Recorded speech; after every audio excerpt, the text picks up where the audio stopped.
जय हिंद दोस्तों। आशा रखता हूं कि आप सब बहुत अच्छे होंगे।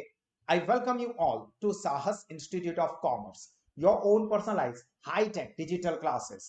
दोस्तों, एमएस यूनिवर्सिटी में एफवाई बीकॉम के अंदर इस वक्त हम लोग स्टडी कर रहे हैं हमारा इंपॉर्टेंट सब्जेक्ट एफईसी, जिसमें फर्स्ट यूनिट में आज के सेशन में हम लोग डिस्कस करने वाले हमारा नेक्स्ट क्वेश्चन, जो कि है नोट ऑन ऑस्ट्रेलियन इंग्लिश।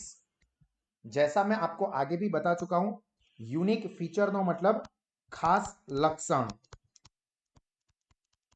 देखो, इसके पहले वाले टॉपिक में हम लोगों ने अमेरिकन इंग्लिश यानी यूएसए एंड ब्रिटिश इंग्लिश यानी कि यूके, उसके यूनिक फीचर्स डिस्कस किए थे। अभी यूएसए और यूके के इंग्लिश के बाद जो ज्यादा फेमस है वो है ऑस्ट्रेलियन इंग्लिश। तो आज हम लोग ऑस्ट्रेलियन इंग्लिश के कुछ यूनिक फीचर्स डिस्कस करने वाले हैं, जिसमें मेजोरिटी चीजें ये अमेरिकन और ब्रिटिश इंग्लिश के जैसी ही है। देखो, सबसे पहले अगर हम प्रोनाउंसिएशन की बात करें, प्रोनाउंसिएशन मींस उच्चारण। तो the sound for I in the word like night and like in Australian English will be pronounced as oy. Means आप लिखा है नाइट, देखो लिखेंगे नाइट ही बट बोलेंगे कैसे? Night, tonight. ध्यान से सुनना, हम लोग क्या बोलते हैं? Tonight there will be a wonderful movie और excellent action movie on Star Plus. जबकि ऑस्ट्रेलियन क्या बोलेंगे? To tonight, tonight. देखो, नाइट, नाइट नहीं बोलेंगे हम लोग, क्या बोलते हैं? नाइट। ऑस्ट्रेलिया में क्या बोलेंगे? Night, tonight, tonight there is a wonderful movie on the Star Plus channel. ध्यान से देखो, एक्सेंट को समझो। मैं नॉर्मल इंग्लिश बोलता हूं तो क्या बोलूंगा? Tonight there is an excellent action movie on Star Plus, जैसे हम लोग नॉर्मली बोलते हैं वो। ऑस्ट्रेलियन इंग्लिश में कैसे बोलेंगे? Tonight there is an excellent movie on Star Plus, tonight, इस तरह से बोलेंगे। ठीक है, तो ये ऑस्ट्रेलियन इंग्लिश का फीचर है कि नाइट, नाइट इस तरह से प्रोनाउंस होता है। The sound A which can be heard in the word like cat और हैट, हम लोग बोलते हैं तो कैट, ए सुनाई देता है, ये वाला। हैट, है सुनाई देता है, जबकि is usually pronounce as A. देखो, कैट, कैट, आई वो आई वो वेरी नाइस कैट, कैट। ध्यान से सुनना, cat, cat. You are wearing a wonderful hat, hat, hat. ये दोनों में डिफरेंस समझो। हैट, हैट, हम लोग क्या बोलते हैं? हैट। फॉर एग्जाम्पल, ये तो कैप है, बट मान लेते हैं कि भाई I am wearing a red hat, I am wearing a red hat. Australian English में क्या बोलेंगे? I am wearing a red hat, hat. Clear हो रहा है? हैट, कैट, इस तरह से प्रोनाउंस होता है। In Australian English the ING ending is not pronounced in full. ये बहुत इंपॉर्टेंट है, आईएनजी पूरा नहीं बोला जाता है। फॉर इंस्टेंट, हम लोग क्या बोलते हैं? Singing. Himesh Reshammiya is singing with his nose और थ्रू हिज नोज, सिंगिंग हम ऐसा बोलते हैं। या फिर for example, Sonu Nigam is singing a melodious song, singing हम ऐसा बोलते हैं, singing. Speaking, Bhavin sir is speaking. जबकि या जंपिंग या कैचिंग, वहीं पे ऑस्ट्रेलियन इंग्लिश में क्या बोलेंगे? सिंगिंग, सिंगिन। आई एन जी नहीं है, सिंगिन। जंपिंग, जंपिन, कैचिंग, क्या बोलूंगा? कैचिंग नहीं, catching. Bhavin, for Bhavin sir को छोड़ो, for example Sonu Nigam is singing a melodious song, ऐसा हम लोग इंडियन इंग्लिश में बोलेंगे। ऑस्ट्रेलिया में कैसे बोलेंगे? Sonu Nigam is singing, singing, singing, singing, singing. The children are jumping there. Children are jumping there. Children are jumping there. Jumping. Catching. Virat Kohli is catching a ball. Catching नहीं, catching. Clear हो रहा है? Jumping, catching, singing, singing. जी नहीं लग रहा है पीछे, singing नहीं, सिंगिंग। स्पीकिंग या जंपिंग या कैचिंग, एन पे खत्म हो जाएगा, पीछे गॉ नहीं लगेगा। क्लियर हो रहा है यहां तक आप लोगों को? चलिए, उसके बाद आगे देखते हैं। यहाँ पे डिफरेंस हम लोग देखने वाले हैं वोकेब्युलरी में। वोकेब्युलरी यानी कि वर्ड्स, शब्द भंडोर। वर्ड्स में यहाँ पे क्या डिफरेंस है ऑस्ट्रेलियन इंग्लिश में? तो Australian use the word outback to describe the remote location. Remote location એટલે શું? દૂરનું સ્થળ। રિમોટ લોકેશન નો મતલબ આ બહુ દૂર રહે છે, આ બહુ દૂર છે। તો રિમોટ લોકેશન એની માટે કહે છે outback. This place is outback from Vadodara city. મતલબ વડોદરાથી બહુ દૂરના વિસ્તારમાં આવેલું છે. બહુ ઇમ્પોર્ટન્ટ નથી આ word. Then the word barbie is used for barbecue. barbecue जो हम खाते हैं ना, बारबेक्यू ग्रिल करके खाते हैं, अलग अलग चीजें, पनीर होता है, पोटैटोज होता है, और भी बहुत सारी चीजें होती है, वेज नॉन वेज सब में. तो ये बारबेक्यू को ऑस्ट्रेलियन इंग्लिश में कैसे बोलते हैं? बारबी. जैसे वो बारबी गर्ल या बारबी डॉल बोलते हैं ना, उस तरह से वहां पे बारबी वर्ड यूज होता है फॉर दिस बारबेक्यू. हम लोग ये बारबेक्यू वर्ड यूज करते हैं. बारबेक्यू ग्रिल रेस्टोरेंट है, खाने के लिए जाते हैं सब, तो ये बारबेक्यू, उसको ऑस्ट्रेलियन इंग्लिश में बोला जाता है barbie. Then Australian says aluminium, ध्यान से सुना, rather than aluminium. Aluminium, aluminum, aluminum. देखो ये एल्यूमिनम लिखा है, जबकि यहां पे क्या लिखा है? एल्यूमिनियम. ये बीच में अ एक्स्ट्रा घुस गया, अ या य जो भी बोलो. Aluminium, aluminium. एक्चुअली में एल्यूमिनियम यूज होता है, बट हम लोग भी जब बोलते हैं तो एल्यूमिनियम बोलते हैं. मतलब यहां पे हम थोड़ा ऑस्ट्रेलियन इंग्लिश यूज करते हैं, एल्यूमिनियम, जबकि वहां पे बोला जाता है ब्रिटिश इंग्लिश में एल्यूमिनम.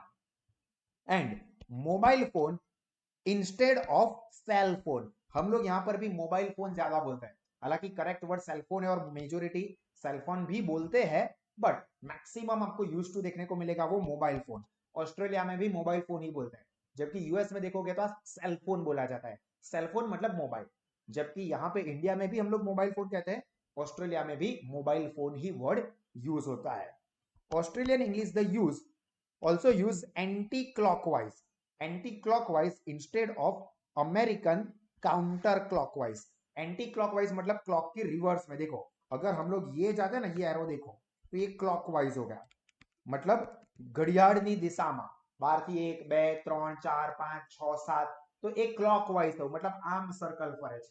वो रिवर्स में जाता है 12 से 11 10 9 8 7, तो वो रिवर्स, जिसको हम लोग बोलते हैं एंटी क्लॉकवाइज, मतलब घड़ियाळની विरुद्ध दिशा में. देखो ये वाला, ये एंटी क्लॉकवाइज डायरेक्शन है. तो यहां पे हम लोग बोलते हैं ऑस्ट्रेलियन इंग्लिश में एंटी क्लॉकवाइज, जबकि अमेरिका में क्या बोलते हैं? Counter clockwise. એટલે ઘડિયાળની વિરુદ્ધ દિશામાં. ऑस्ट्रेलिया में बोला जाता है anti clockwise.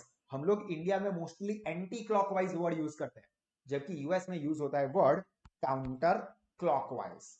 Then petrol instead of American gasoline. यहां पर भी हम लोग ऑस्ट्रेलियन इंग्लिश को फॉलो करते हैं, हम लोग पेट्रोल बोलते हैं, जबकि यूएस में बोला जाता है गैसोलिन, मतलब पेट्रोल ही हुआ, बट उसको यूज किया जाता है वर्ड गैसोलिन से. जबकि इंडिया में और ऑस्ट्रेलिया में वर्ड यूज होता है petrol. Then in Australia the cover on the front car, ये वाला कार के आगे का हिस्सा, इसको कहा जाता है बॉनेट, जबकि यूएस में कहा जाता है हुड. यहां पर भी हम लोग ऑस्ट्रेलियन इंग्लिश को फॉलो करते हैं. बॉनेट आगे का जो हिस्सा होता है जहां पे इंजन होता है, जिसको कहा जाता है बॉनेट ऑस्ट्रेलियन इंग्लिश में. इंडिया में भी हम वही फॉलो करते हैं, जबकि जो यूएस इंग्लिश है यानी कि अमेरिकन इंग्लिश, उसमें इसी के लिए वर्ड यूज होता है हुड, HOOD, हुड हुड, दबंग दबंग, वो वाला हुड. ठीक है. And the Australian will simply से हॉलीडे, मतलब हम लोग हॉलीडे पे जाएंगे, जबकि यूएस में कहा जाता है वैकेशन. हम लोग यहाँ पे दोनों यूज करते हैं, हालांकि ये हॉलीडे ज्यादा यूज होता है घूमने जाने के लिए, या वैकेशन भी हम यूज करते हैं. हम लोग हॉलीडेज में मथुरा जाने वाले हैं, हम लोग हॉलीडेज में शिमला जाने वाले हैं, हम लोग वैकेशन में गोवा जाने वाले हैं. तो ये वैकेशन या हॉलीडेज दोनों वर्ड है, ऑस्ट्रेलिया में ज्यादातर यूज होता है वर्ड हॉलीडे. वहीं पे यूएस इंग्लिश की अगर हम बात करें तो वहां पे वर्ड यूज होता है वैकेशन. क्लियर? चलो फिर आगे जो है वो है ग्रामर के रिलेटेड फीचर्स, कि ग्रामर में ऑस्ट्रेलियन इंग्लिश में क्या होता है. तो Australian English closely follows the British English, but with some exceptions. Exceptions means अपवाद, मतलब के ग्रामेटिकल सेंस में ऑस्ट्रेलियन इंग्लिश काफी ज्यादा जो ब्रिटिश इंग्लिश है उससे सिमिलर है, इंडिया में भी वैसा ही है, पर कुछ एक्सेप्शनल है. मतलब કે ઓસ્ટ્રેલિયન ઇંગ્લિશમાં અમુક અપવાદ છે જે બ્રિટિશ ઇંગ્લિશથી થોડા અલગ પડે છે. જેમ કે Australian English retain the U in the word like colour, जो हमने कल देखा था, कलर, COLOR, ये यूज होता है किस में? ब्रिटिश इंग्लिश में, जबकि अमेरिकन COLOUR यूज करते हैं, और ऑस्ट्रेलियन में यहाँ पे ये यू को रिटेन करते हैं, मतलब ये अमेरिकन इंग्लिश को फॉलो करते हैं इस मैटर में, ठीक है। The ISE ending unlike the American IZE suffix in the words like realise और रियलाइज, देखो दोनों सही है, पर यहाँ पे वो लोग क्या फॉलो करते हैं? ISE एंड नॉट ZE, हालांकि सही दोनों है, पर Australian English ISE realise, analyse, summarise ये फॉलो करते हैं, तो वो SE लिखते हैं, ZE नहीं। Then the Australian speaks the number like 100 as means આપણે એવું કહે ને 1100 1100 रादर देन 1100, हम दोनों यूज करते हैं, 1100 भी यूज करते हैं, 1100 वर्ड भी यूज करते हैं, 1100 1100 इस तरह से बोलते हैं, जबकि कुछ लोग मतलब यहाँ पे ब्रिटिश में 1100 ऐसा कहा, 1000 और 100 रुपए या 1100 रुपए, दोनों है, दोनों सही है, हम लोग दोनों को जस्टिफाई करते हैं, 1100 भी यूज करते हैं, 1100 भी यूज करते हैं। ऑस्ट्रेलियंस 1100 बोलते हैं, 1100 वो नहीं बोलते हैं।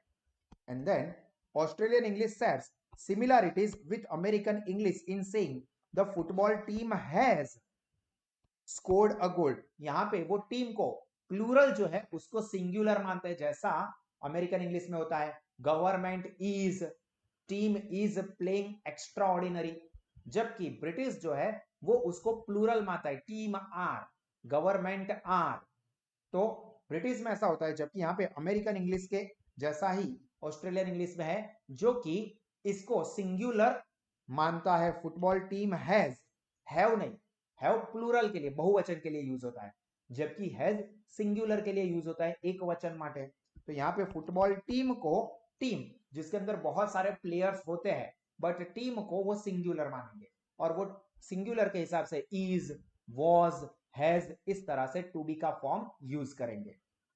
Where in British English it is said football team have scored a goal और football team are playing well, जबकि ऑस्ट्रेलियन और अमेरिकन इंग्लिश में क्या कहेंगे? Football team is playing well. यहाँ पे इंडिया में ये ऑस्ट्रेलियन और इंग्लिश वाला फीचर हम लोग फॉलो करते हैं। इंडिया की बात करें तो cricket team is playing extraordinary today, हम लोग ऐसा नहीं बोलेंगे cricket team are playing extraordinary today, जो कि ब्रिटिश इंग्लिश में ऐसा बोला जाता है, cricket team are playing extraordinary, जबकि Indian English, Australian English, American English में क्या बोला जाएगा? क्रिकेट टीम इज सिंगुलर के लिए, हैज, वॉज सिंगुलर के लिए टू बी के फॉर्म जो होते हैं उसको यूज करते हैं। तो यहाँ पे ये जो ऑस्ट्रेलियन इंग्लिश के यूनिक फीचर्स है वो सब खत्म हुए, एंड आई होप कि ये सारे के सारे फीचर्स आपको अच्छे से क्रिस्टल क्लियर हो गए होंगे। इसमें बहुत सारी चीजें ऐसी है जो ऑस्ट्रेलियन इंग्लिश और अमेरिकन इंग्लिश का कॉम्बिनेशन है, मतलब कुछ अमेरिकन इंग्लिश की देखने मिलेगी, कुछ ब्रिटिश इंग्लिश की देखने मिलेगी, जैसा हम लोग इंडिया में भी करते हैं वैसा ही। बोलो समझ में आए यहां तक? और इसी तरह के और एक्स्ट्राऑर्डिनरी एजुकेशन कॉमर्स स्ट्रीम में कोई भी कोर्स के लिए आप या आपके फ्रेंड्स लोवेस्ट फीस पे एक्सीलेंट एजुकेशनल फीचर्स के साथ अवेल करना चाहते हो तो आज ही गूगल प्ले स्टोर से साल स्मार्ट स्टडीज ऐप डाउनलोड करने के लिए सबको सजेस्ट करें। गॉड ब्लेस यू ऑल, जय हिंद।